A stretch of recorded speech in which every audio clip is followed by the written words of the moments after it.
കൊല്ലം അമ്പലക്കുന്ന് സ്വദേശി താജുദ്ദീന്റെ കുവൈത്തിലേക്കുള്ള കന്നിയാത്ര ഭാഗ്യം കൊണ്ടാണ് വലിയൊരു അനർത്ഥമാകാതിരുന്നത്. കുവൈത്തിലെ സുഹൃത്തിന് നൽകാനുള്ള തേങ്ങാ ചമ്മന്തി എന്ന വ്യാജേന കൊല്ലം സ്വദേശി തന്നെയായ മിഥുൻ രാജ് എന്നയാൾ നൽകിയ 1 കിലോയോളം വരുന്ന പൊതി പൊളിച്ചു നോക്കാൻ വീട്ടുകാരെടുത്ത തീരുമാനമാണ് താജുദ്ദീന്റെ ജീവൻ രക്ഷിച്ചത്. അങ്ങനെ ഇന്നലെ ഉച്ചയ്ക്ക് സാധനം വീട്ടിൽ കൊണ്ടെത്തിച്ച് ഞാൻ എല്ലാവരും സംഭവം സാധനം കൊണ്ടുവരണം. അങ്ങനെ മാമ വിളിച്ചിട്ട് പറഞ്ഞു ഇതുപോലെ കുവൈറ്റ് 3-4 ദിവസം മുമ്പ് ഇവിടെ ഒരു സംഭവം നടന്നേ ഉള്ളൂ, അപ്പോൾ ആ സാധനങ്ങളെ ഒന്ന് പരിശോധിക്കണമെന്ന് പറഞ്ഞു. അങ്ങനെ പരിശോധിച്ചപ്പോഴാണ് സാധനം കാണുന്നത്. കഴിഞ്ഞ ആഴ്ച നടുവണ്ണൂരിൽ നടന്ന സംഭവത്തിന്റെ തനിയാവർത്തനം. വീട്ടുകാരുടെയും കുവൈത്തിലെ സുഹൃത്തുക്കളുടെയും ഉപദേശപ്രകാരം സംഭവം പരസ്യമാക്കാതെ കുവൈത്തിലെത്തിയ താജുദ്ദീൻ മിഥുൻ രാജ് കൊടുത്ത നമ്പറിൽ ബന്ധപ്പെട്ട് പാർസൽ വാങ്ങാൻ വരാൻ ആവശ്യപ്പെടുകയും പൊതി വാങ്ങാൻ അബ്ബാസിയയിലെ താമസ സ്ഥലത്തെത്തിയ കൊല്ലം കുണ്ടറ നെടുമ്പായിക്കുളം റഫീഖ് എന്നയാളെ കൈയോടെ പിടികൂടുകയുമായിരുന്നു.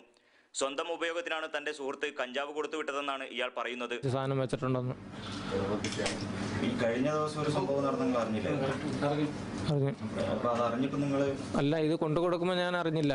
ഇന്നലെ രാത്രി വിളിക്കുമ്പോഴാണ് പറയുന്നത് വലിക്കാനുള്ള സാധനം നിനക്ക് അതിനകത്ത് വെച്ചിട്ടുണ്ടെന്നുള്ള കാര്യം. അതിന് മുമ്പിട്ട് വരെ പറഞ്ഞ ചമ്മന്തിപ്പൊടി കൊടുക്കാന്നാ പറഞ്ഞത്. 6 മാസമായി കുവൈത്തിലുള്ള റഫീഖ് KPTCയിൽ ഡ്രൈവറായി ജോലി ചെയ്യുകയാണ്. കൊച്ചിയിൽ കഞ്ചാവ് വിൽപ്പനയുമായി ബന്ധപ്പെട്ട് പ്രവർത്തിച്ചിരുന്നതായി ഇയാൾ സമ്മതിച്ചിട്ടുണ്ട്. നടുവണ്ണൂർ സംഭവവുമായി ഇയാൾക്ക് ബന്ധമുണ്ടോ എന്ന സംശയത്തിൽ കുവൈത്ത് ഡ്രഗ് കൺട്രോൾ വിഭാഗത്തിനെ വിവരമറിയിച്ചിട്ടുണ്ട്. സാധാരണക്കാരായ പ്രവാസികളെ ഉപയോഗിച്ച് മയക്കുമരുന്ന് കടത്തുന്ന സംഘങ്ങൾ സജീവമാകുന്നതാണ് ഇത്തരം കേസുകൾ വ്യക്തമാക്കുന്നത്. ബന്ധുക്കളുടെയും സുഹൃത്തുക്കളുടെയും സമയോചിത ഇടപെടൽ മൂലമാണ് വലിയൊരാപത്തിൽ നിന്നും ഈ സഹോദരൻ രക്ഷപ്പെട്ടത്. കുവൈത്തിൽ നിന്നും മുനീർ അഹമ്മദ്, മീഡിയ 1.